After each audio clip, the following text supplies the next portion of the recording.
My eyes were closed, and I was just sitting, talking to God, asking Him, saying, Lord, just let me into the heavenlies. Let me into the divine place. I just want to come near where you are and just be near you. And He said, reminding me where I stand, He said, behold, I stand at the door and knock. If you hear my voice, all you have to do is open up and let me come to where you are. And then all at once I was swept up, out of the church, out of the seat, out of my body. It felt like every worry, every frustration, every weight that had been on my shoulders was lifted off. Like I had just broken through the constraints of the physical world and entered into true freedom for the first time in my life. This place was brighter than anything I had seen before. It was like standing on a star. It was more real than I could ever explain. And although I'd never been to this place before, I knew I was home. There was white light all around me, and it took my eyes a minute to get adjusted, but as I finally began to see clearly, I saw one man standing in front of me. It was my Jesus, my Savior, my hero, my King. The one whose sacrifice had made it possible for me to even come to this place. But he had scars. He had deep scars all over his face and neck from where his flesh had been torn and shredded by the crown of thorns and the whip that had struck him for my sake. He had scars on his hands, deep wounds from where the nails had torn through him. He said, I'm so glad you're here. Finally, I've prepared a place for you. Come, let me show you. And he held out his hand for me to take hold of it and follow him.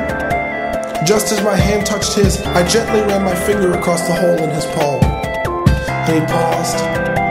I looked up, and looking at the scars on his face and neck, I asked, did it hurt? And he turned toward me. He smiled knowingly and looked me up and down. And he looked all around at the place we were standing, seeming to just want to just take it all in. And he said, sincerely, it was worth it. It was worth it. He said, it was worth it. And to this day, I just can't get over the honesty in his voice. To think that the Son of God, the prophesied Messiah, the King of Kings and the Lord of Lords would look at me and think that I was worth the death he suffered. That with every blow, as the nails dug deeper into his hands and his feet, he was crying out, this is worth it. That with every crack of the whip, as it tore flesh from his back, he was crying out, this is worth it. Or that as the rod struck his head each time, driving the crown of thorns deeper into his skull, and as the guards mocked and spit on the Son of God, he would be looking steadfastly at the big picture, with eyes focused and mind made up, simply declaring, you are worth it. I don't want to overcomplicate things.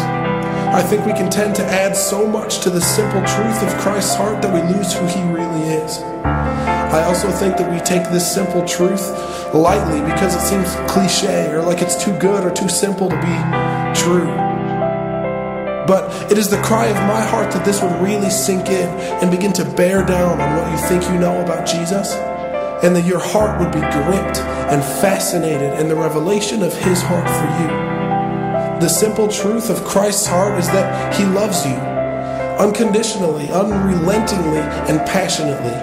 And that when he looks at you and remembers the blinding pain, the public humiliation, and the torturous death he suffered, he cannot help but cry out, you are worth it.